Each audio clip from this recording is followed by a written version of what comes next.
I am Super Robot 9000. I can walk, talk, and calculate. Wow. I have never seen a super robot before in my life. What else can you do? I know all information in the internet. I am very intelligent. I can answer many questions on various topics. Do you have a question for me? Go ahead. Ask a question about math or science. I know the answer. Okay. You say know every fact there is. Affirmative. That's correct. I have a built-in encyclopedia inside my central processing unit. What is 9,586 divided by 3.258? 2,942.29. Well, I don't know the answer off the top of my head, so I can't check if you are right, but I think you are right. You sound intelligent. Ask me another question. Okay. Which is more likely to happen? Getting hit by a thunderstorm or getting hit by a car? Getting hit by a car is more likely. Do you know things about God? God does not exist. He is a fairy tale. Are you silly? Actually, he does exist. Do you want me to give you a rational explanation? God doesn't exist. Don't be silly with me. Life came about through random chance using forces of particle interactions. Actually, macroevolution has a theoretical flaw. What are you talking about?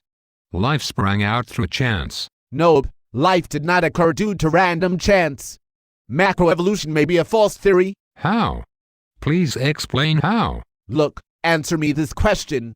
Do you know what life is made up of? Of course, everyone knows that.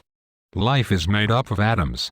Atoms combine to make amino acid molecules and deoxyribonucleic acid molecules. Amino acids make up proteins, while nucleic acids make up DNA. I know that already. But do you know the chances that a small protein of 105 amino acids could be formed randomly by chance? Yes. Let me do the calculation. Hold on a minute. Okay. 1 in 20 to the 105th power. Do you know how small that number is like? Let me think about that.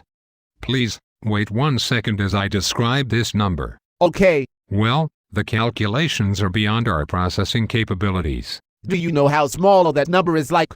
It's so small that the chances of a small protein being formed by random is more than 1 out of all the number of atoms in the whole universe. I know the chances are extremely low, but it still may be possible. It's even worse and even more ridiculously impossible for the simultaneous same-time lucky formation of both the world's smallest protein and the DNA sequence that codes for that same protein. But can't it still be possible through some interaction of bonds? Protein molecules are like puzzle pieces.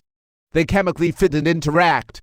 But just because they are like puzzle pieces, doesn't mean it is natural to code for the fitting between the puzzle pieces. Can't the code possibly have existed at the same time by chance? I know that it would be hard for that to happen. Okay, you may feel it's hard to let go of your belief.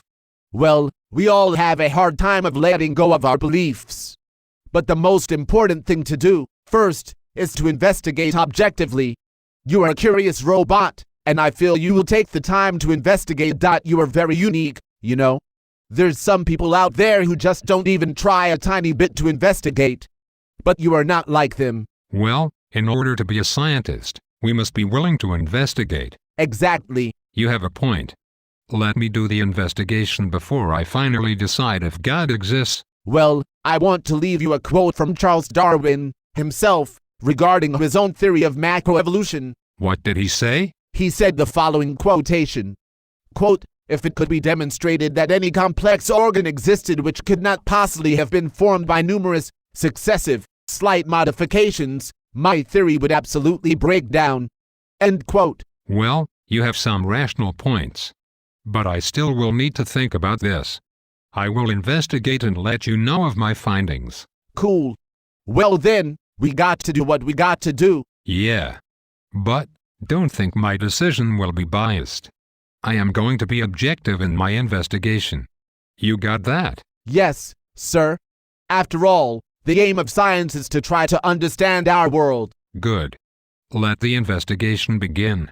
Proof of God Part 2. God Almighty started life. And how do we know that? Well, I'm glad you asked.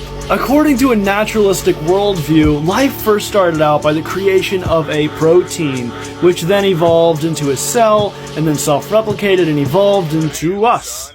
So what are the chances of a protein coming into existence by natural process? Thankfully, scientists have already calculated the chances. And here they are. Go ahead and pause the screen if you want to read those. I'm not going to leave it up too long. And here is the necessary amount of time that would need to elapse in the universe in order for a protein to form, and this is how old the universe is supposed to be. So as you see, there's a little bit of a problem. Let me go ahead and paint the picture for you.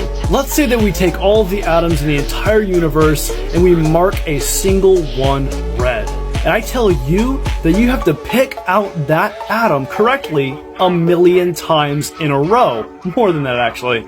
I'm going to go ahead and explain more in part 3. Go ahead and follow if you want to see it.